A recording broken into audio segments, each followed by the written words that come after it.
지난 주간 우리는 주님께서 인자가 영광을 얻을 때가 왔도다 하는 그 말씀을 통해서 인자의 영광이란 무엇인가, 그리고 그 주님을 믿고 따른 신자의 영광이 무엇인가에 대하여 말씀드렸습니다. 인자의 영광이 뭐냐? 사람들이 생각과는 다르게 주님이 하나님의 미랄처럼 죽는 것이다. 하나님의 독생자 예수 그리스도께서 이 세상에서 많은 사람들을 위하여 십자가의 죽음으로써 세상 만민들을 구원하는 그러한 죽음으로써 얻어지는 영광이다 하는 것을 말씀을 받았습니다. 그리고 오늘날 우리 진짜 주님을 믿고 따르는 신자들이 구할 영광이란 뭐냐? 예수님처럼 하나님의 미랄이 되어 세상을 위하여, 영혼들을 위하여 그렇게 살아가는 것, 자기를 희생하면서 살아가는 그것이 신자가 추구할 진정한 신자의 영광이다 하는 것을 말씀드렸어요. 오늘 교회는 뭐냐면 바로 그런 성령의 음성에 귀 기울이고 성령이 우리에게 이끄시는 것을 따라 살아가는 것이 교회예요. 그렇기 때문에 오늘 교회는 오늘 말씀처럼 세상을 섬기고 세상에서 자기를 희생하는 섬김을 통해서 하나님의 영광을 드러내는 것이 바로 교회인데, 그렇게 살아갈 때 성령이 우리를 도우시고 축복하신다는 것을 우리가 알아야겠어요. 오늘 말씀은 바로 이 말씀과 연관해서, 그렇다면 이렇게 신자의 영광을 살아갈 때 사람들은 어떻게 그 말씀으로 반응하는가 하는 것을 지금 보면서 우리가 선택해야 할 그 하나님의 영광에 대하여 말씀을 드리려고 하는 것입니다. 오늘 주님께서 보여주신 이 순간 하나님의 영광이 무언가를 들었을 때 사람들이 어떻게 반응을 하였느냐, 두 가지로 반응하였습니다. 첫째는 사람들이 그 주님이 말씀한 하나님의 영광을 믿지 않는다는 것이죠. 불신앙한다는 것이죠. 37절부터 41절의 말씀입니다. 오늘 요한복음을 기록한 사도 요한이 안타깝게 여기서 기록한 말씀처럼 유대 민족들, 아브라함의 후손이 그 백성들이 예수님께서 오셔서 그 많은 표적을 보여주시고, 그리고 예수 그리스도께서 그 말씀을 주셨지만 그 하나님의 말씀을 믿지 않았다는 것이죠.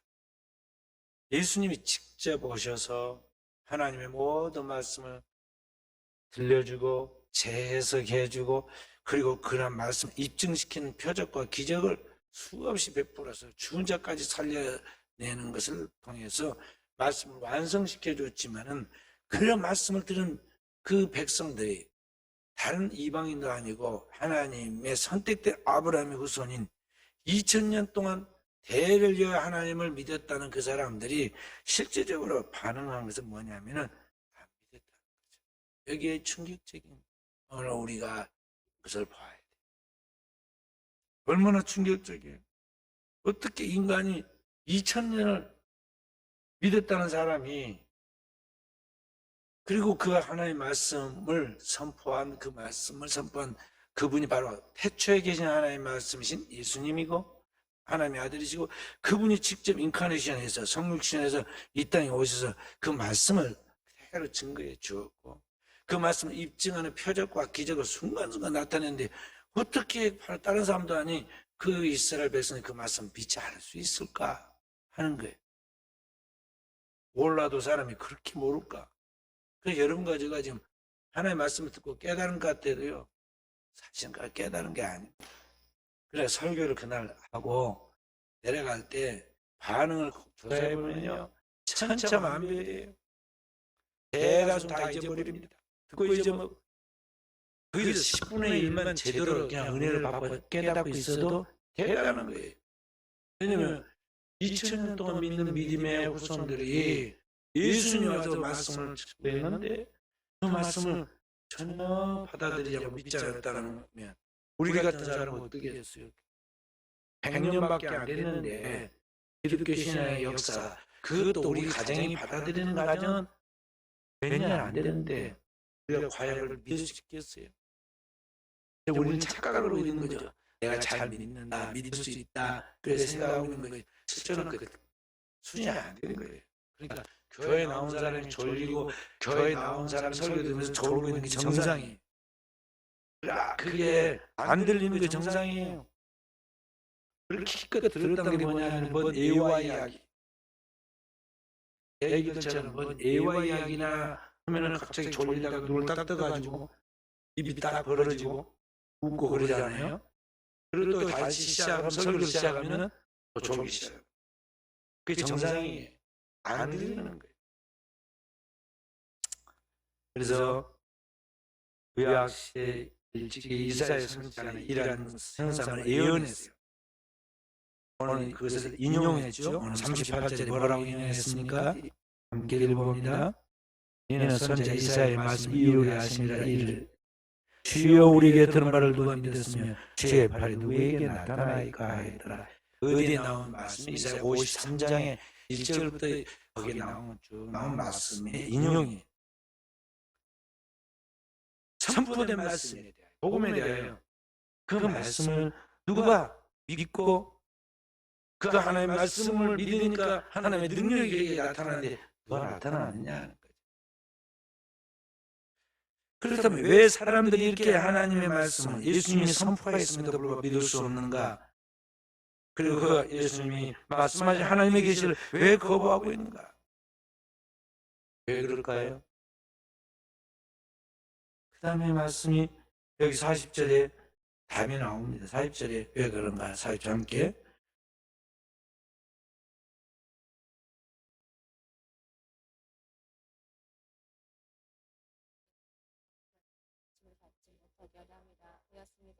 아멘. 피드백이 빨리빨리 안 오고. 뭐라고 그랬어요? 여기?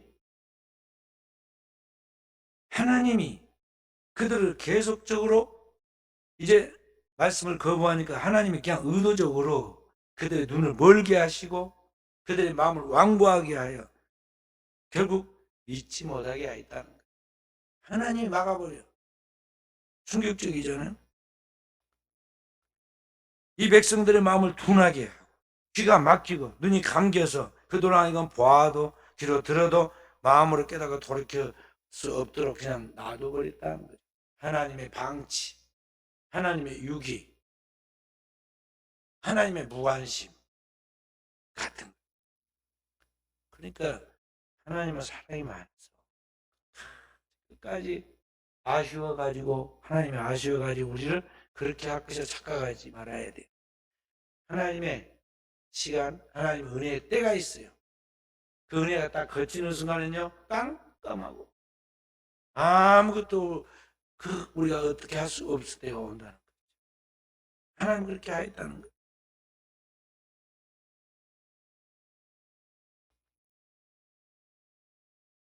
그래서 처음에는 하나님께서 많은 기회를 줍니다. 아이들에게 그냥 집안의 모든 식구들이, 동네 사람들이, 교회에서 친구 또는 뭐 주변 사람들이 다 아이들에게 모든 사랑을 사랑해 주죠. 한 아이가 성인이 될 때까지 온 동네가 사랑을 다 쏟아주고 부족할 정도로, 그래도 부족할 정도로 많은 것을 다 봐줍니다. 그러나 성장해서 어느 단계에 갔을 때까지, 오늘 우리 사회는 그런 것들을 뭐 어디까지 다 정해주지 않은 몇 살까지 아직은 그 미성년자니까 큰 사고를 저질러도 그게 지금 어느 정도에서 봐줍니다. 근데 딱 몇 살을 지나고 나면 그 다음부터는 촉법소년 아니다. 정식 이제 입건해가지고 구속해서 정식 감옥이다, 교도소에다 집어넣고 형벌을 주죠. 그것이 하나님의 역사도 그러하다는 것입니다. 그래, 하나님이 처음에는 아기를 돌보되 기회를 주고 은혜를 주고, 그렇게 해서 우리가 깨닫고 하나님의 말씀을 순종해 갈 수 있도록 우리의 자유의지로 하나님이 또 은혜를 베푸십니다. 그런데 하나님이 그 정한 어떤 하나님의 시간에까지 끝까지 도달할 때까지 은혜를 저버리고 또 저버리고 계속 그렇게 나가면 이제는 하나님 먼저 문을 닫아버린다는 거예요. 능동적으로 우리의 모든 눈과 귀와 그런 마음을 닫아서 더 이상 하나님 앞에 구원받을 수 있는 은혜로 깨닫고 은혜 받고 그렇게 구원받을 수 있는 기회가 없도록 하나님이 혹독한 진노를 내리신다. 그걸 우리가 명심해야 돼. 그 성경에 그런 증거가 나와 있어.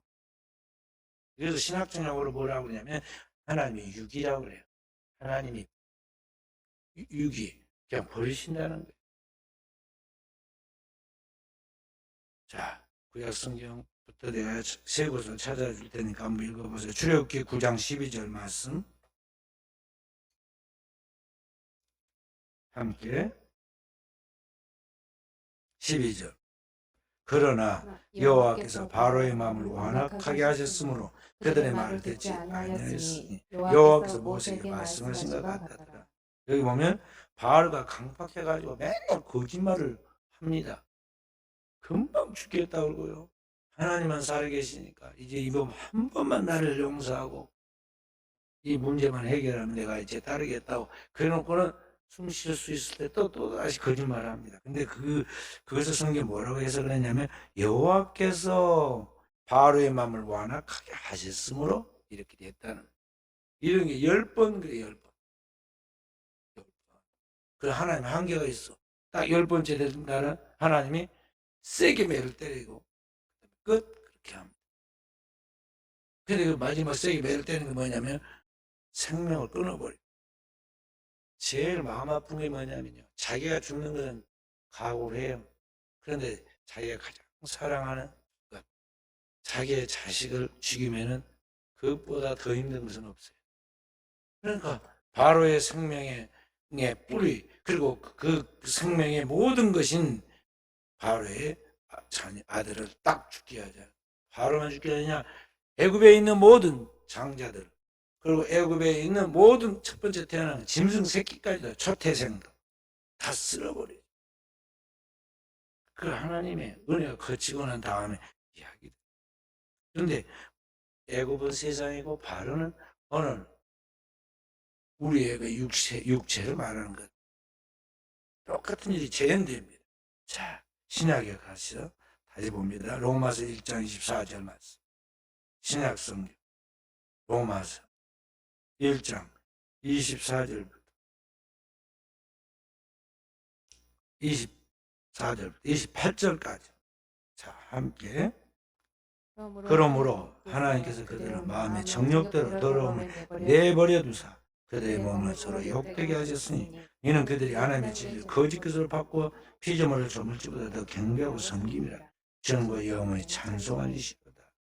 이 때문에 하나님께서 그들을 부끄러운 욕심에 내버려 두셨으니 곧 그들의 여자들도 순리대로 섞어서 받고 영유로 쓰며 이와 같이 남자들도 순리대로 여자 쓰기를 버리고 서로 향하여 음욕이 불릴 듯 하며 남자가 남자를 더불어 부끄러운 일을 행하여 그들의 그릇 때문에 상당한 보응을 그들 자신이 받았느니라.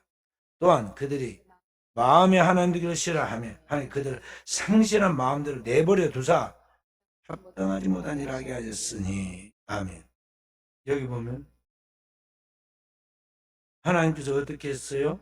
그들을 내버려 두사 28절에도 그들을 상실한 마음대로 내버려 두사 하나님이 이제 그냥 방치해버린다는 거예요. 내버려 두사. 그리고 우리가 하루하루 살아가는 거, 우리가 호흡하는 거, 걸어가는 거, 정상적 사고를 생각하는 거, 우리가 지금 일상생활하는 모든 것이 이게 하나님의 은총인 걸 알아야 돼요. 그런데 그러한 것들이 정상적으로 돌아가지 않도록 하나님이 내버려 둔다는 거죠. 하나님 무관심, 하나님의 방치가 이루어지는 순간 이 세상 온 선지가 카오스, 혼란의 세계가 되고 막. 그렇게 한다는 거예요. 그게 나타나는 하나님 버리고 난 다음에 나타나는 현상이 지금 여기 나와 있는데 그들의 몸을 서로 욕되게 하고 피조물을 조물주보다 숭배하고 또 오늘 보면 남자가 여자로 더불어 그렇게 이렇게 결혼하는 것이 아니라 남자가 남자로 여자가 여자로 그렇게 순리대로 살지 않고 욕설로 몸을 욕되게 한다. 그것이 뭐냐면 오늘날로 말하면은 동성애라기 말이에요. 구약에 나타난 소돔과 고모라의 멸망 때에 그런 일들이 있었던 것 같이 역사의 종말에도 그런 게 나타났는데 2000년 전에 이미 로마가 멸망할 때는 동성애가 있었어요. 이러한 것들이 나타나기 종말의 현상이라는 말. 그러니까 은혜가 그쳐버리니까 사람이 완전히 이상하게 되는 거예요. 더 이상 영적이지 않아요. 짐승같이 된다는 거예요. 짐승. 그래서 우리가 사람같이 못한다고 그럴 때, 사람같이 산다고 뭐랄 때 뭐라고 욕을 해요? 개만 또 못하다고 그러잖아요. 왜 개만 또 못하다고 그래요? 개는 영적이지 못할 뿐만 아니라 영이 없을 뿐만 아니라 정신도 없어, 혼도 없어. 그래가지고는 비도덕적이고 비윤리적이고 그런 거 모르니까 말이죠. 본능에 끌리는 대로 나아가는 거죠. 그래서 사람들이 요구할 때 그렇게 요구하는 거예요. 하나님 은혜가 거쳐버리고 하나님의 영이 지배하지 않는 인간의 현상들. 데살로니가 후서 2장 8절부터 12절 말씀 함께 봅니다. 데살로니가 후서 2장 8절에서 12절 함께. 그때에 불법한 자가 나타나리니 주 예수께서 그 입의 기운으로 그를 죽이시고 강림하에 나타내심으로 피하시리라. 악을 따라 모든 능력과 표적과 거짓 기적과 불의의 모든 속임으로 멸망하는 자들에게 있으니 이는 그들이 진리의 사랑을 받지 아니함으로 구원함을 받지 못합니다. 이러므로 하나님 미혹의 역사를 그들에게 보내사 거짓 것을 믿게 하시면 진리를 믿지 않고 불을 좋아하는 모든 자들로 하여금 심판을 받게 하려 하시며, 자, 멸망하는 자들, 이제 마지막 불의로 인해서 끝까지 불순종해서 멸망한 자들은 하나님께서 그들에게 적극적으로 뭘 하냐면 그냥 타락하도록 미혹의 역사를 일으킨다는 거예요. 미혹에 받도록, 그렇게 그냥 하도록 계속 그쪽으로 영향분을 주고 그쪽으로 그렇게 하도록 만든다는 거예요. 그러니까 시험에 들면요, 걷잡을 수 없게 마귀의 속으로 들어가고 마귀의 충동과 마귀의 그런 거를 시험에 들어가고 정상적인 사고를 못하게 하잖아. 그래서 하나님의 진리를 믿지 않고 거짓 것을 믿게 만들고 불의를 좋아하는 그들로 하여금 계속 불의를 저질러서 결국은 심판에 이르도록 하나님 만든다. 이게 큰 문제예요. 하나님의 보호 속에 있어야 돼. 그러니까 이 세상에 제일 불쌍한 자녀가 어떤 자녀라고 그래요? 부모가 없는 자녀가 가장 불쌍하다고 그러죠. 부모의 보호 속에서, 지도 속에서, 사랑 속에서 그렇게 돌봄을 받아야 하는데 어릴 때부터 그런 거 받지 못한 아이들은 그냥 지 멋대로 살다 보니까 완전히 세상의 때가 잘못된 것에 너무나 일찍부터 그냥 물들어가지고 망가져 버렸어요. 그렇게 되니 하나님의 은혜가 거치고 보호가 거치고 사랑이 거쳐버리니까 이게 이제 정상적인 삶을 못 살아간다는 거예요. 반면에 어둠의 세계에 모든 나쁜 것을 다 와서 그걸 덮고 그걸 지배하고 그걸 마음대로 유린해가지고 망가뜨려 버리는 거예요. 그래서 그것이 하나님의 독특한 심판받는 진노라는 것을 알고 우리가 명심해야 돼요. 그래서 그 속에 어떻게 하나님의 뜻이 무엇이며 하나님의 영광의 삶이 무언가를 알 수 있겠느냐는 거죠. 그렇기 때문에 그들은 하나님의 영광의 이야기를 예수님이 그렇게 얘기를 해줘도 그들은 그 말씀을 불신앙하는 거예요. 하나님 영광의 길을, 주님이 말씀하신 십자가를 통해서 부활에 이르는 그 하나님의 영광의 길을 보여주고 말해줘도 비웃는다. 부활이 없다.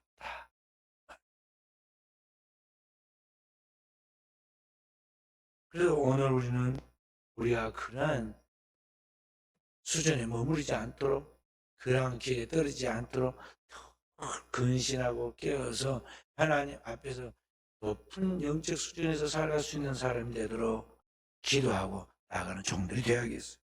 두 번째는 사람의 영광을 하나님의 영광보다 더 사랑하는 거라는 모습으로 오늘 여기 보면은 반응하고 있어요. 그러니까 하나님의 영광을 이야기하는데 이들은 사람의 영광을 더 사랑한다는 거죠. 그래서 아까 말씀 우리가 함께 반복했던 42절 43절 말씀입니다. 함께. 그러나 관례 중에도 그를 믿는 자가 많되 바리새인들 때문에 드러나게 말하지 못하니 이는 출교를 당할까 두려워함이라. 그들은 사람의 영광을 하나님의 영광보다 더 사랑하였더라. 여기 보면 하나님의 영광보다 사람의 영광을 더 사랑하였다.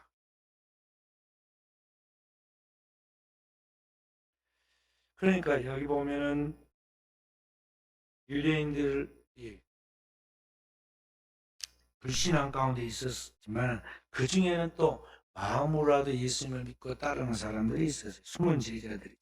그런데 문제는 그들이 왜 주님을 드러나게 믿고 따르지를 못했느냐? 왜 그랬느냐? 왜 그랬어요?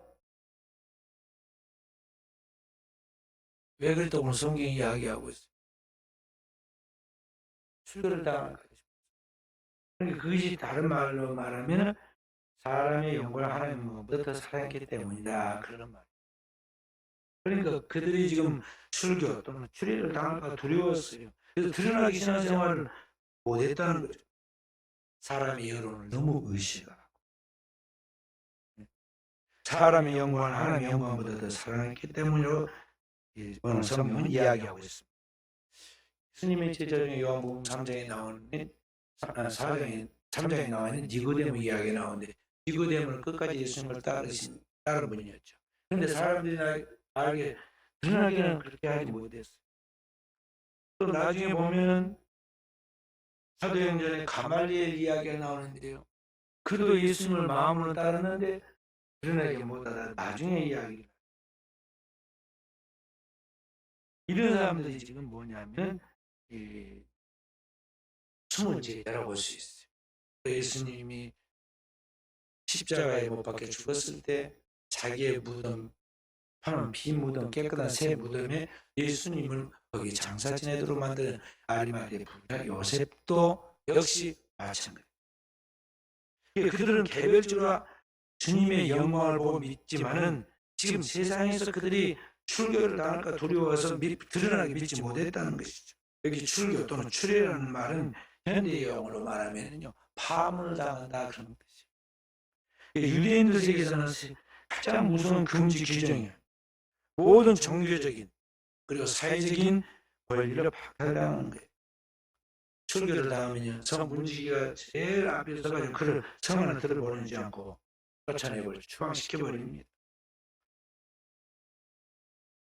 그러니까 세상의 여론에 의해서 그 여론을 따라야 하는데 거스른다 해가지고 그 사람의 모든 권리를 다 박탈하고 이제 투명인간 취급한 정도가 아니라 살지 못하도록 생존권을 박탈시켜서 쫓아내버리는 거예요. 가서 죽어라는 거죠. 그러니까 그들이 꼭 믿어야겠지만 그 믿음을 공개할 만큼 용기와 함께 자기를 부일 만큼의 성숙한 신앙의 그 믿음과 능력이 부족했던 것이죠. 그 주님께서는 이들이 세상 영광을 하나님 영광보다 더 사랑하였다고 이야기를 한 것입니다. 여기 영광이란 헬라어는 독사라고 해요. 독사. 우리 뜻은 독사 말고 헬라 말로 영광이란 말을 독사 그래요. 근데 이 영광이 두 가지가 있대. 하나님의 영광이 있고 사람의 영광, 땅의 영광이 있는데 이 세상으로부터 오는 견해, 세상으로부터 오는 평판 그것을 그리스도를 믿고 따름으로 주어지는 하늘의 그러한 영광, 하나님의 평판보다 더 세상적인 것을 사랑했다. 그러니까 보이지 아니하는 예수님의 십자가를 통해 주어지는 하나님의 장엄한 영적인 거룩한 영광보다는 이 세상으로부터 오는 그러한 영광을 더 가깝게 생각하고 나아갔다는 것이죠. 우리 보면서 용기가 없고 믿음이 없었구나 그렇게 생각이 들잖아요. 근데 사실 우리에게 적용을 해서 생각을 해봐요. 우리는 다르냐? 우리도 역시 하나님을 믿는다고 하지만은 과연 그것을 당당히 사람들 가운데 시인하기가 쉬운 일이냐 하는 것이죠. 지금이니까 기독교인들이 많고 도시마다 교회가 아주 막 우뚝우뚝 쌓고 최고의 그 건물이 되고 대통령부터 시작해서 국회의원, 시장 뭐 다 이런 사람들이 크리스찬이니까 지금에서 그렇게 예수 믿는 것을 하나의 어떤 그 액세서리처럼 달고 다니는 그런 것처럼 됐지만은요. 제가 신앙생활을 하던 어렸을 때는요. 예수 믿는 게 욕이었어요. 예수쟁이라고 욕을 하고.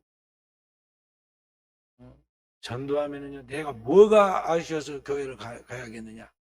뭐 하면서 마치 교회 다니는 사람은 정말 모자라고 부족하고 형편없는 사람들은 교회 다니면서 그렇게 아주 공식적으로 사람들이 공인하고 이야기를 했어요. 그렇게 무시하고 천대받았다.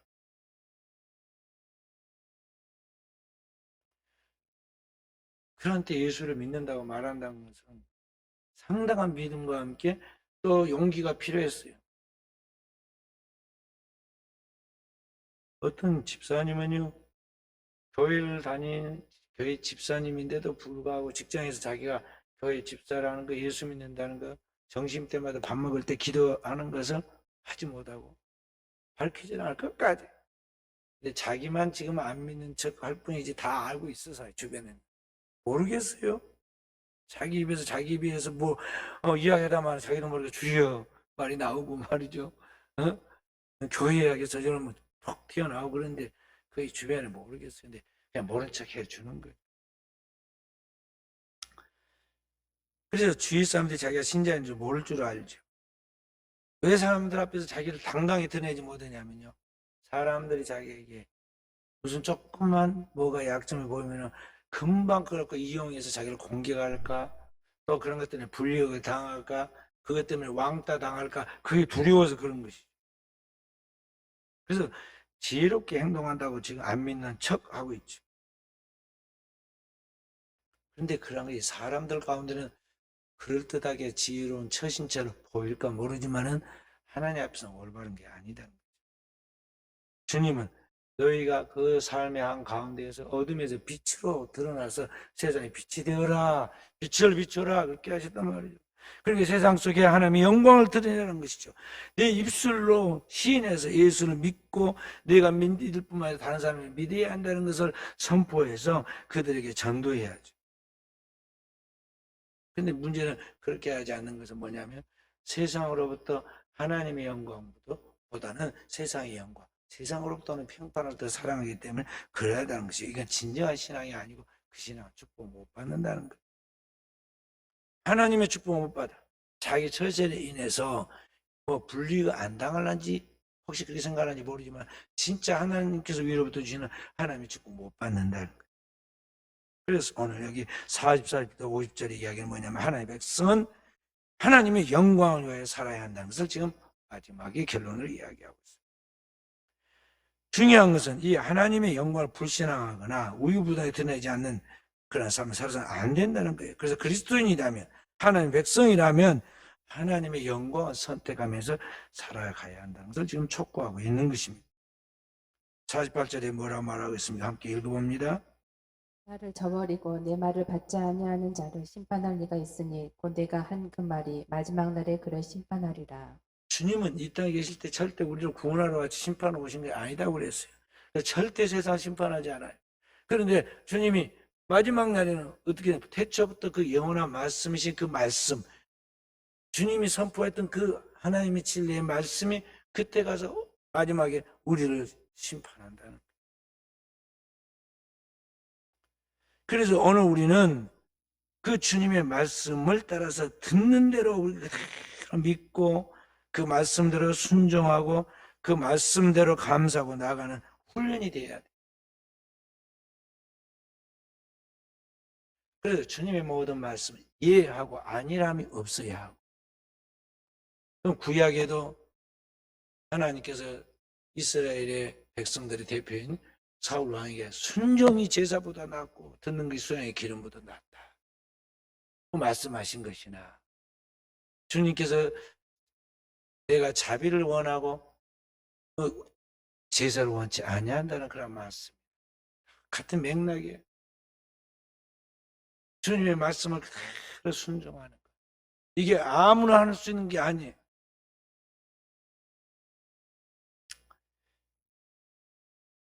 이렇게 오늘 인간이 세상의 영광보다 하나님의 영광을 더 사랑하고 나아가야 하는데, 만약 끝까지 세상의 영광을 더 사랑하고 나아가면 그게 얼마나 허망한 결과로 끝난 것을 보라고 그랬어요. 여기 주님은 솔로몬의 모든 영광으로도 입은 것이 이 들풀, 이 입은 꽃 하나만 못하다고 그랬어요. 그래서 세상에 인생의 모든 삶이, 인생은 풀과 같고 그 모든 영광 풀의 꽃과 같다 그랬잖아요. 이 풀이 시들어버리고 꽃이 떨어지는 것이 허망하듯이 인생에서 이 세상의 성공과 실패, 뭐 대단한 거 아무것도 아니다는 거죠. 거의 다 바람에 날아가는 꽃잎처럼 허무하게 사라지고 마는데, 그걸 놓고 그것을 그 영광을 붙잡으려 그렇게 살아야겠느냐? 너는 하나님의 영광을 추구하고 영원한 것을 추구하고 그 하나님의 영광을 추구함으로 하나님의 축복을 누리는 자가 되라고 주님이 우리에게 지금 말씀해 주고 있습니다. 기독교가 이 땅에서 빛을 비추고 신약의 시대가 시작되기 전에 인류의 역사에 큰 이런 그 역사가 격동하고 있었는데, 그때 이 세계의 상태가 어찌 됐느냐면요, 동방에는 로마가 세계를 지배하고 있었고, 그리고 저쪽에 이제 아프리카와 유럽 쪽에는 누가 지배하고 있었느냐면은 이거 카르타고라는 이제 나라가 세계를 지배하고 있었어요. 이 두 개의 세력들이 팽창해가지고 탕하고 충돌을 했는데, 두 나라가 이제 서로 싸우게 돼서 누가 더 셌느냐면요, 아프리카의 북쪽에 있는 카르타고가 더 강했어요. 그래서 카르타고의 병장이 누구였느냐면은 로마의 군인들이 그 이름만 들어 벌벌 떨었다는 한니발이라는 장군이 있었어요. 이 두 나라가 서로 패권 전쟁을 해서 전쟁을 몇 번을 거쳤는데, 세 번은 큰 전쟁을 거쳤는데 그걸 보고 포에니 전쟁이라고 그렇게 말합니다. 근데 그 전쟁에서 그렇게 강하고 그렇게 명장으로 소문난 이 카르타고가 나중에 보면은 망합니다. 실패해가지고 나중에 로마가 이 세계를 하나로 통일해서 점령을 해요. 그리고 나서 이제 메시아 시대가 이제 주님이 오시게 되는 거예요. 그런데 그러기 전에 이 3차 포니의 전쟁을 통해서 이제 로마의 장군이었던 이 스키피오라는 사람, 스키피오 아이밀리아누스라는 사람인데요. 그 사람이 이제 카르타가를 점령합니다. 주전 149년부터 시작해서 4년 동안 이 카르타고 시를 포위합니다. 싸워서 이길 수는 없으니까요. 포위해가지고 4년 동안 기다리고 계속해서 출입을 못해서 거기에 식량이 떨어지기를 기다려요. 그러다가 주전 146년에 카르타고에 있는 그 시에 식량이 다 바닥이 났다는 소문이 들리자 드디어 이제 스키피오가 총 공격 명령을 내립니다. 사람은 먹어야 살잖아요. 그런데 양식이 다 떨어졌어요. 그 용감한 카르타고 군인들도 못 먹으니까요. 결국에 가서는 그 성이 함락되는데 엿새 동안 계속 치열한 시가전을 벌린 끝에 카르타고를 함락시킵니다. 함락해서 카르타고에 있던 그 유명한 군사들이 다 전사하고 가까스로 살아남은 사람은 노예가 되고, 그리고 그 성을 17일 동안 불태웁니다. 다 태우는데 17일 걸렸어요. 그래서 절대 무너지지 아니할 것 같은 저 카르타고 성을 무너뜨리고 나서 이 감격에 차고 또 감상에 젖은 스키피오라는 이 장군이, 총사령관이, 로마의 사령관인 그가 그 불타는 카르타고를 바라보면서 호메로스의 일리아누스라는 시를 암송을 해요. 트로이의 영웅이 된 헥토르의 그 말한 그날이 이르렀으라. 우리의 성수는 일리오스, 트로이를 말해요. 프리아모스와 손에 창을 든 프리아모스가 다스리는 사람들이 모조리 멸망하고 말 그날. 그러면서 그것을 지금 생각하면서 그 시를 보면서 지금 그 멸망하고 있는 카르타고를 바라보고 있는. 그리고 이 사람은 비록 적이기 때문에 그 성을 점령해서 불태우지만 저 유명한 이 그 나라인 카르타고가 이렇게 멸망은 진짜 할 줄이야. 그 생각이 드니까요. 그것이 참 인생에 허무하구나. 비애가 느껴가지고 애도한 거예요. 그러면서 그 사람이 생각한 건 뭐냐면은 역사상 크게 번영을 두다 결국은 멸망해버리는 그러한 날들을 생각하면서 우리 로마도 지금은 이 나라를 점령해서 세계를 정복하고 그래서 세계를 통치하는 그런 대단한 나라, 그때 그들이 말한 것은 뭐라고 하냐면 팍스 로마나, 로마의 평화라고 생각했어요.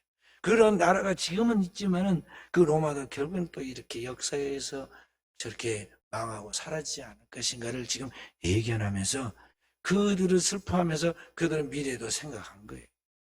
근데 실제로 그의 예견대로 로마가 역사 속에서 또 망합니다. 그리고 지금은 로마에 가면 손 뭐만 남아요? 그 유적지에 대한 관광객이 구경하는 것만 남아있지. 로마의 그 평화, 로마의 영광이 좀 남아있습니까? 없어요. 그것은 또 우리에게 뭘 말해주겠냐면 그 나라뿐만 아니라 오늘의 세계 초강대국으로 세계를 지배하고 있다시피 하는 미국이라는 나라도 결국은 역사 속에 망할 것이라는 거죠. 중요한 것은 이러한 역사의 교훈과 함께 주님께서 우리에게 말씀하신 건 뭐냐면은 자, 이 땅의 나라는 변하고 생선과 소매를 통해서 결국 망한다. 이 땅의 영광이라는 것, 그 나라와 함께 영광이라는 것을 다 헛되고 허무하게 되는 것이다. 그럼 무엇이냐? 하나님의 선택하고 그리스도의 피로 구원하여 하나님의 자녀를 삼은 너희야말로 무엇을 위하여 살아야겠느냐? 어떤 영광을 구하며 살아야겠느냐? 하나님께서 우리에게 주기를 원해서 하나님의 아들 그 독생자를 이 땅에 보내고 그의 생명을 통해서 우리의 죄를 속죄하고 우리에게 영원한 생명을 준 바로 그 하나님의 나라가 너희에게 구할 하나님의 나라이고 너희가 구할 영광은 바로 이 땅의 영광이 아니라 그 하나님의 나라의 영광이다 하는 것을 성경을 통해 주님께서 우리에게 계시하고 있다는 것이죠. 그래서 오늘을 살아가는 저와 우리 사랑하는 성도들은 마귀에게 속아서는 안 돼요.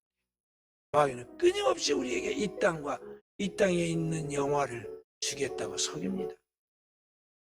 그런 이야기만 들으면 귀가 솔깃하고 그런 것이 눈에 반짝이면 금방 눈이 돌아가고 거기다 시간과 정력을 낭비해서 우리의 인생을 얼마나 허비하고 낭비하고 실패했습니까?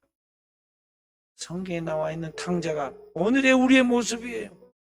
시간과 정력을 다 낭비하고 주께로부터 돌아와야 하고 돌아왔으면은 다시는 탕자로 되돌아가지 않도록 하나님의 나라의 뿌리를 굳게 박고 두 눈을 부릅뜨고 영안을 열고 먼저 그의 나라 그의 영광을 구하고 나아가는 껴있는 종들이 되도록 하나님 말씀에 대한 믿음이 굳건하게 해서 그 하나님 말씀을 내가 믿을 뿐만 아니라 그 말씀을 입으로 시인하고 증거해서 영혼들이 주님께 돌아오기까지 오늘 우리가 주님께 받은 삶을 감당하는 종들로 성화되고 성숙해야 하겠다 하는 것입니다. 또 저와 우리 사랑하는 성도들이 이러한 하나님의 백성 하나님의 영광 가운데 살아갈 수 있도록 주의 이름으로 축원드립니다.